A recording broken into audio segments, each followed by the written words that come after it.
Hello दोस्तों, आज हम हमारी क्लास को स्टार्ट करेंगे कुछ मोटिवेशंस के अकॉर्डिंग। जैसे फर्स्ट है, रिमझिम तो है मगर सावन गायब है। रिमझिम तो है मगर सावन गायब है। बच्चे तो है मगर बचपन गायब है। बच्चे तो है मगर बचपन गायब है।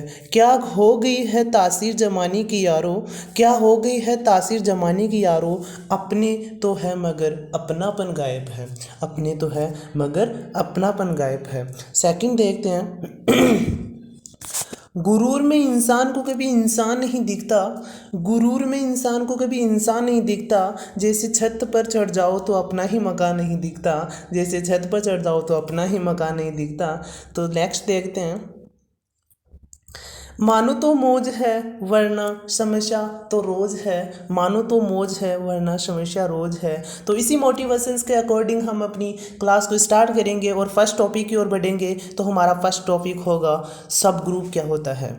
सब ग्रुप यानी कि हमने ग्रुप की टोटल प्रॉपर्टीज़ पढ़ी और उसकी थ्योरम्स को सभी अलग अलग पार्ट में डिवाइड करके हमने उनको भी जाना। और आज हम सब ग्रुप के बारे में अध्ययन करेंगे।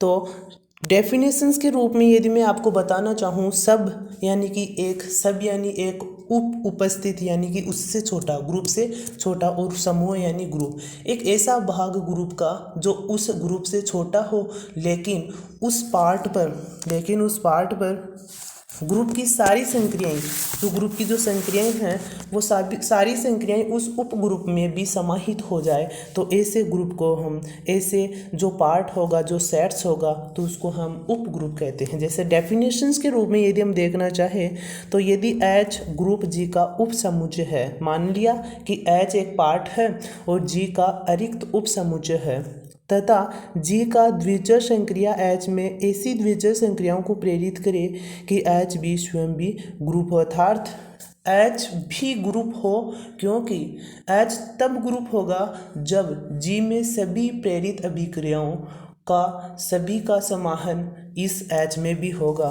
तो H ग्रुप G का उपग्रुप कहलाता है। तो हम इसको इस तरह डिफाइन करेंगे, Z plus subset to Q plus subset to R plus subset to C plus.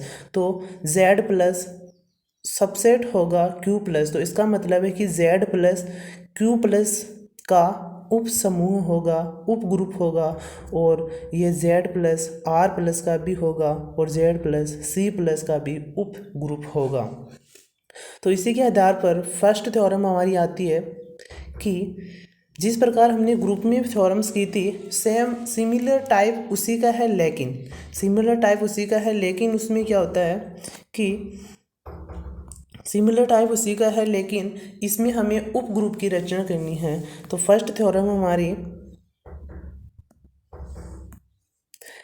यदि H ग्रुप G का उप समुच्चय है तो H का तत्समक अवयव वही होगा, G का तत्समक अवयव होगा। तो इस थ्योरम से अकॉर्डिंग हम क्या देखते हैं कि यदि G का कोई भी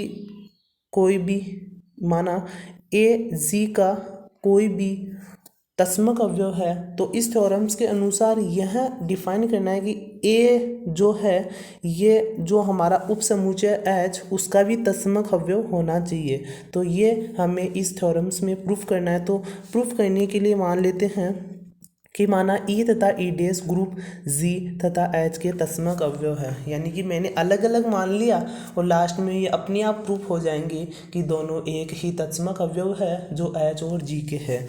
तो E और E डैश माना, और A जो एलिमेंट है H का और A एलिमेंट है G का। तो सर्वप्रथम यदि A एलिमेंट है G का और E G का तत्समक अवयव है तो A स्टार E और A स्टार E A आ जाएगा, क्योंकि यहाँ आने वाला अवयव जो होता है वो हमेशा वही अवयव होता है जब हम तत्समक अवयव की संक्रिया करवाते हैं। तो इसी तरह A एलिमेंट H का है तथा E एलिमेंट है एच का तत्समक तो भी यही अवयव प्राप्त हो जाएगा।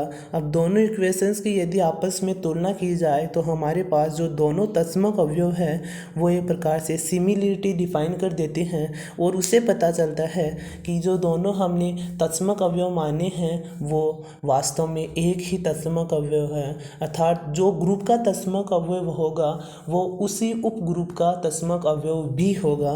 तो इस थ्योरम से हमें यही डिफाइन होता है। और नेक्स्ट थ्योरम देखते हैं इसी के आधार पर। नेक्स्ट थ्योरम है कि एच के किसी अवयव ए का प्रतिलोम वही अवयव होता है कि एच के किसी अवयव ए का प्रतिलोम वही अवयव है जो जी में ए का एच में प्रतिलोम है। अर्थात मैंने ए एलिमेंट मान लिया जी का और बी जो कि ए का प्रतिलोम है वो भी एलिमेंट है जी का।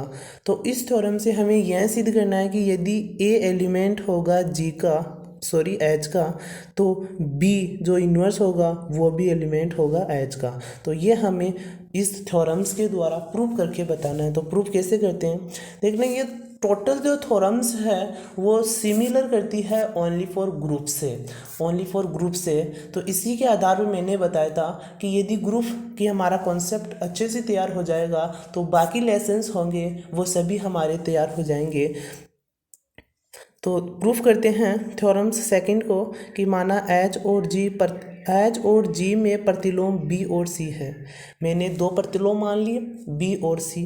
तो ए का प्रतिलोम एच में प्रतिलोम बी है, अर्थात ए एलिमेंट है जब एच का तो उसमें बी प्रतिलोम है। ओके, तो ए स्टार बी ई और बी स्टार ए इसमें विद्यमान हो जाएगा जहाँ बी हमारा क्या है प्रतिलोम अवयव है। और इसी तरह ए का प्रतिलोम जी में सी है तो इस तरह हो जाएगा। और दोनों इक्वेशंस की जब तुलना करते हैं तो हमारे पास दोनों जो प्रतिलोम होते हैं वो इक्वल आ जाते हैं। और इससे हमें पता चलता है कि जो जी में प्रतिलोम अवयव था वो ही जो जी ग्रुप में प्रतिलोम अवयव था वही अवयव इस उपग्रुप में भी प्रतिलोम अवयव विद्यमान है। तो इस थ्योरम्स को हम इस तरह है समझ सकते हैं। तो नेक्स्ट थ्योरम है कि एच के किसी अवयव ए की कोटि वही है जो जी में ए की कोटि है। अर्थात हमने जी ग्रुप की कोटि के बारे में अध्ययन किया था और उस कोटि के बारे में जाना था कि जो किसी ग्रुप के अवयव की कोटि कितनी हो सकती है, उस ग्रुप की कोटि के बराबर या उससे कम हो सकती है। तो हमें इस थ्योरम्स के द्वारा यह प्रूव करना है कि एच एक सबसेट एक सबग्रुप है उसमें अवयव की कोटि और जी में अवयव की कोटि के बराबर होनी चाहिए। ये हमें इस थ्योरम्स के द्वारा प्रूफ करना है। तो प्रूफ करते हैं। माना एच सबसेट है जी का। एच सबसेट जी का मतलब होने का मतलब एच में सभी संक्रियाएं विद्यमान होगी जो जी में प्रेरित होती है। अर्थात जी में जो सभी संक्रियाएं कौन सी होती है जी में, सहचारी, तत्समक, प्रतिलोम, द्विचर संक्रिया, ये सारी संक्रिया उपग्रुप में भी होनी चाहिए। तो इसका मतलब यही है कि एच सबसेट है जी का तो ए एलिमेंट है एच का। इफ़ ए एलिमेंट है एस का विच इम्प्लाई ए एलिमेंट होगा जी का। अर्थात यदि ए एलिमेंट एच का भी है तो जी का भी होगा क्योंकि एच जी का उप ग्रुप है। अथवा ए की कोटि एच तथा जी में एम तथा एन होगी और मैंने ए की कोटि जी में मान ली एम और ए की कोटि एच में मान ली एन। तो कोटियों को हम इस प्रकार डिफाइन कर सकते हैं। हमारी पिछली वीडियो में हमने सीखा था कि कोटियों को किस प्रकार लिखते हैं और उनको किस प्रकार ज्ञात करते हैं। तो यदि मैं दोनों को बराबर रखता हूँ तो मेरे पास m इक्वल टू एन आ जाता है। तो इसका मतलब क्या हुआ कि जो ए की कोटि एच में विद्यमान होगी वहीं जी में भी विद्यमान होगी। तो इस थ्योरम्स को हम इस तरह समझ सकते हैं कि जब ग्रुप में किसी अवयव की कोटि और उपग्रुप में किसी अवयव की कोटि यदि वह उपग्रुप इस ग्रुप का एक उपग्रुप है, सबसेट है, तो यही संभव है कि इसकी अवयव की कोटि इस ग्रुप के अवयव की कोटि के बराबर होगी। तो नेक्स्ट थ्योरम देखते हैं। किसी ग्रुप जी का अरिक्त समुच्चय एच का उप समुच्चय होगा यदि ये इसमें विद्यमान होगा। यदि ये इसमें विद्यमान होगा। ये क्या है, ए एलिमेंट है एच का, बी एलिमेंट है एच का, तो ए बी इनवर्स एलिमेंट होना चाहिए एच का। अर्थात मैंने दो अवयव लिए ए बी और मैंने यहाँ बी का अवयव ले लिया इनवर्स, तो ए बी इनवर्स एलिमेंट होना चाहिए एच का। तो हमने ए बी इनवर्स से क्या निकाला, इसका प्रतिलोम, अर्थात प्रतिलोम जो होगा उपग्रुप में वहीं प्रतिलोम ग्रुप में भी विद्यमान होना चाहिए। तो हम इस जो थ्योरम से इसको प्रूव कैसे करेंगे, सबसे पहले फर्स्ट पॉइंट लेंगे है कंडीशंस ऑफ नेसेसरी, यानी कि प्रतिबंधों की पर्याप्तता। इसमें हम क्या लिखते हैं, जो हमारे पास जो उपलब्ध होती है जो टर्म्स, तो माना एच जे का उपग्रुप है, यानी कि हमें देखने पर जो टर्म्स मालूम होती है वो हम इसमें लिखते हैं कि एच जी का उपग्रुप है, अतः एच जी की संक्रियाओं के लिए संवर्त है, अतः एच स्वयं भी ग्रुप है, अतः एच के प्रत्येक अवयव का प्रतिलोम भी एच में विद्यमान है, और ये हमें दिया हुआ है।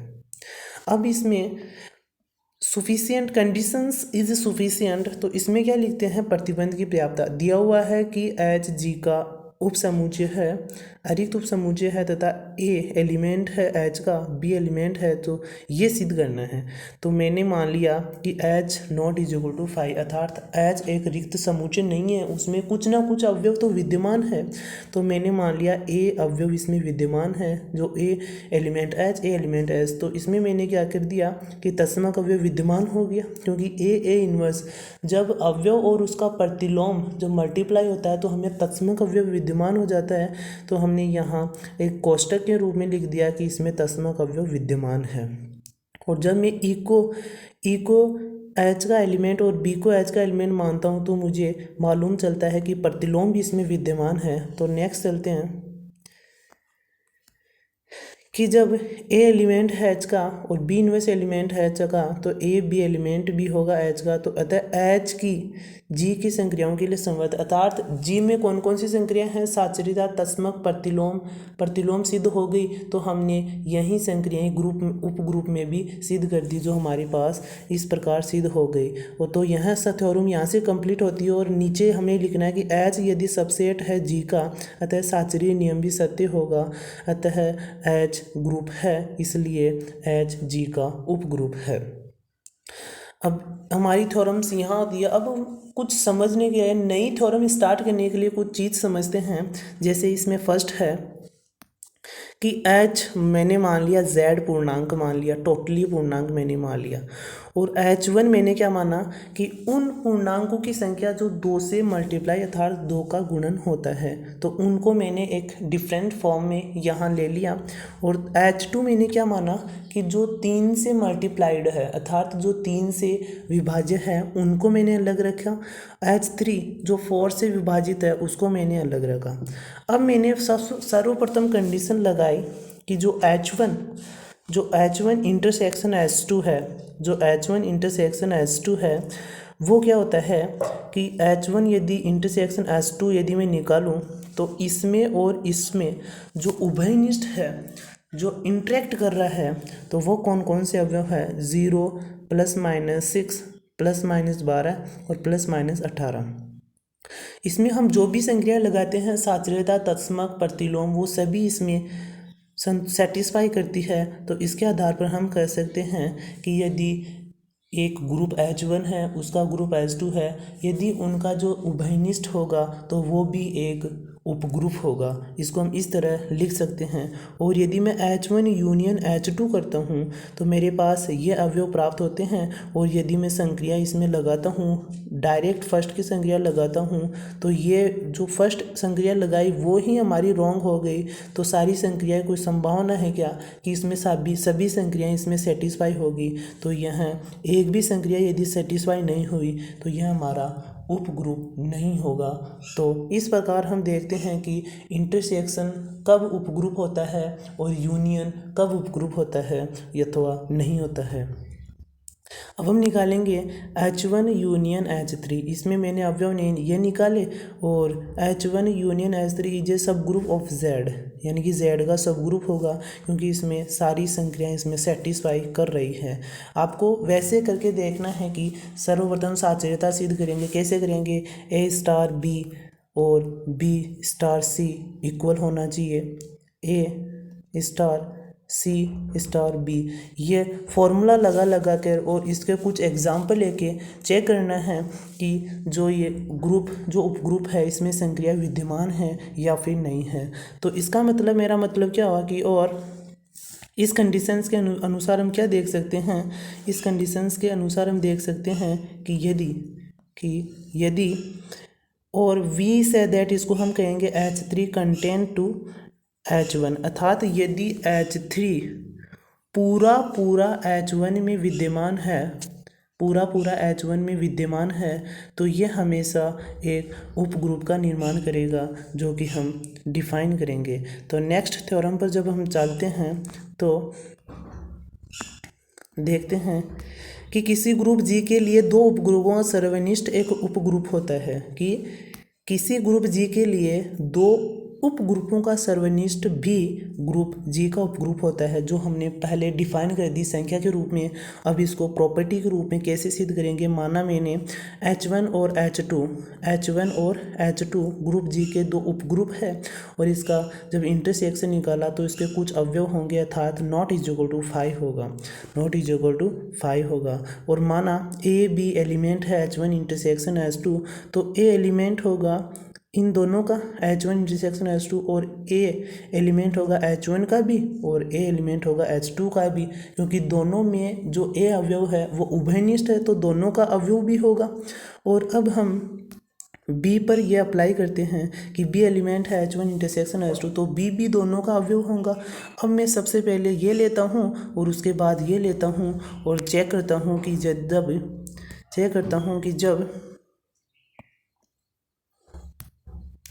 कि A1 एलिमेंट है H1 और B1 एलिमेंट है H1, तो ये विद्यमान होगा, हमने पिछली थ्योरम्स के अकॉर्डिंग देखेंगे। और ये दोनों यानी कि H ग्रुप का उपग्रुप होगा, ये कंडीशन यदि विद्यमान हो जाएगी तो H1G का उपग्रुप होगा। और यदि H2 B2 ये विद्यमान होगी तो भी उपग्रुप होगा। तो हमारा जो टोटल ये वाला है तो उभयनिष्ठ है, तो ये भी इसका अवयव होगा। तो हम देखेंगे कि जो H1 इंटरसेक्शन H2 है वो भी G का उपग्रुप होगा। अब हम देखते हैं नेक्स्ट थ्योरम कि यदि किसी ग्रुप जी के दो उपग्रुपों का संग एक उपसमुच्चय होगा और यदि और केवल यदि वह एक दूसरे में अंतर्विष्ट हो, यानी कि हमने ये निकाला था H1 यूनियन H2 जो कि एक उपग्रुप नहीं था, क्योंकि इसमें ग्रुप की सारी जो प्रॉपर्टीज़ है वो सारी संक्रियाएं हैं उसमें विद्यमान नहीं थी। और लेकिन उसमें क्वेश्चंस में लास्ट में हमने निकाला था H3 और H1 और इसमें उपग्रुप हो गया था क्योंकि H3 पूरा कंटेन था H1 में, अर्थात H1 के सभी अवयव H3 के सभी अवयव H1 में विद्यमान थे। और इसी के आधार पर इसको हमें प्रूफ करना है कि यदि H3 के सारे अवयव H1 में विद्यमान है तब हमें सिद्ध करना है कि ये ग्रुप उपग्रुप होगा। तो देखते हैं कि इसमें लिखते हैं कंडीशन इज सफिशिएंट। इसमें क्या लिखते हैं, H1 और H2 ग्रुप जी के उपग्रुप है और इसको हम इस प्रकार डिफाइन कर दे देंगे कि H1 टोटली कंटेन है H2 में और H2 टोटली कंटेन है H1 में, अर्थात H1 is contained to H2 और H2 is contained to H1। अर्थात इसको हम इस प्रकार लिख सकते हैं H1 union H2 is equal to H2 और H1 union H2 is equal to H1, अर्थात H1 यूनियन H2 स्वतः ही उपग्रुप होगा। और इसमें कंडीशंस इन नेसेसरी में हम क्या लिखेंगे कि माना H1 यूनियन H2 जी का उपग्रुप है, तो सिद्ध करना है कि H1 सबसेट टू H2 और H2 सबसेट टू H1 होगा।